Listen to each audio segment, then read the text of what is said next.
Hello students, आज हम 11th class का जो चैप्टर है हमारा एटॉमिक स्ट्रक्चर, उसका एक नेक्स्ट टॉपिक पढ़ेंगे। बड़ा इंपॉर्टेंट टॉपिक है, कई बार इसमें से एग्जाम में आपको क्वेश्चन भी आया था। हमारा जो आज का टॉपिक है वो है difference between orbit and orbital. ये हमारा आज का टॉपिक है। अब देखिए, दोनों के बीच में अंतर पढ़ेंगे। दोनों शब्द मिलते जुलते हैं, एक ऑर्बिट है और दूसरा ऑर्बिटल है। दोनों में फ़र्क क्या है? तो देखिए, ऑर्बिट जो है वो वास्तव में क्या है, ये नाभिक के चारों ओर जो फिक्स्ड पाथ होता है, जो रास्ते होते हैं जिस पे इलेक्ट्रॉन्स रिवॉल्व करते हैं, उनको हम ऑर्बिट्स कहते हैं। तो ये एक इलेक्ट्रॉन की मोशन की जो है प्लेनर पिक्चर है। एक ही प्लेन में इलेक्ट्रॉन, जैसे मान लीजिए कि यहाँ पे ऐसे मैंने दिखाने की कोशिश की है, ये न्यूक्लियस है और इसके चारों तरफ ये जो है ये ऑर्बिट्स हैं। यहाँ पे इलेक्ट्रॉन जो है वो रिवॉल्व कर रहे हैं। तो एक प्लेनर मोशन है इलेक्ट्रॉन की, जो ये ऑर्बिट रिप्रेजेंट करता है। जबकि ऑर्बिटल क्या है?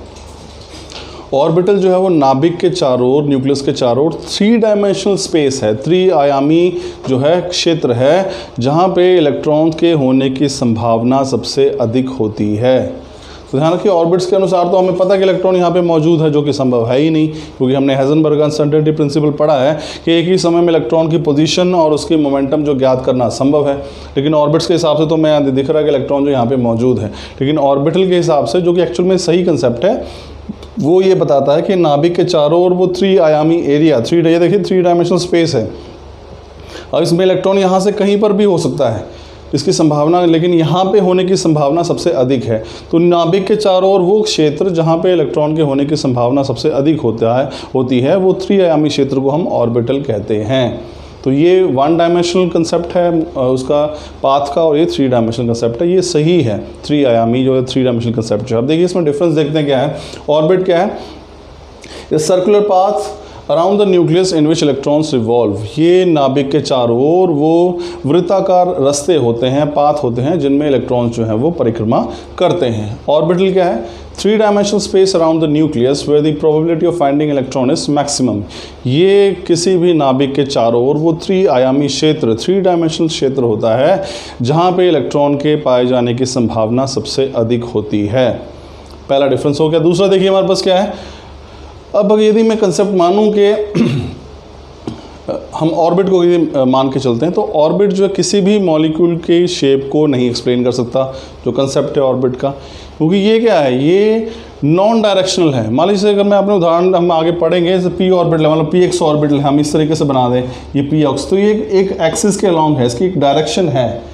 तो ये तभी संभव है अगर मैं इस कंसेप्ट को सही मानता हूँ कि जो इलेक्ट्रॉन डेंसिटी है या क्लाउड है वो इस दिशा में एक्स एक्सिस के अलॉन्ग है, तो उसी हिसाब से हम उनको, उसकी शेप को एक्सप्लेन कर सकते हैं मॉलिक्यूल की। लेकिन अगर मैं इसको मान के चलता हूँ, ऑर्बिट का जो कंसेप्ट है वो किसी भी मॉलिक्यूल की शेप को एक्सप्लेन नहीं कर सकता है, क्योंकि ये नॉन डायरेक्शनल है, इससे कोई डायरेक्शन नहीं होता।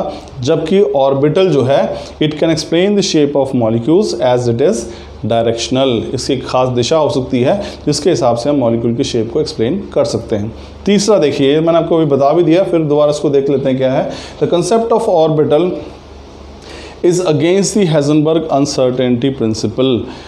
ये ऑर्बिट का जो कंसेप्ट है, ये हाइजेनबर्ग अनसर्टेनिटी प्रिंसिपल के बिल्कुल अगेंस्ट है। उन्होंने जो बताया था कि एक ही समय में इलेक्ट्रॉन की पोजीशन और मोमेंटम जो है वो ज्ञात करना संभव नहीं है, लेकिन यहाँ पे वो संभावना दिखती है। ये इलेक्ट्रॉन की पोजीशन है तो हम उसकी पोजीशन बिल्कुल सही ज्ञात कर सकते हैं। लेकिन यहाँ पे हम बात करते हैं प्रोबेबिलिटी की, तो यहाँ पे संभावना की बात होती है कि यहाँ पे इस रीजन में इलेक्ट्रॉन के उपस्थित होने की संभावना अधिक है। तो ये कंसेप्ट जो है, it is in accordance with the Heisenberg uncertainty principle. तो ये अंतर था स्टूडेंट्स ऑर्बिट और ऑर्बिटल में। ऑर्बिट 1 डायमेंशनल है, ऑर्बिटल 3 डायमेंशनल है।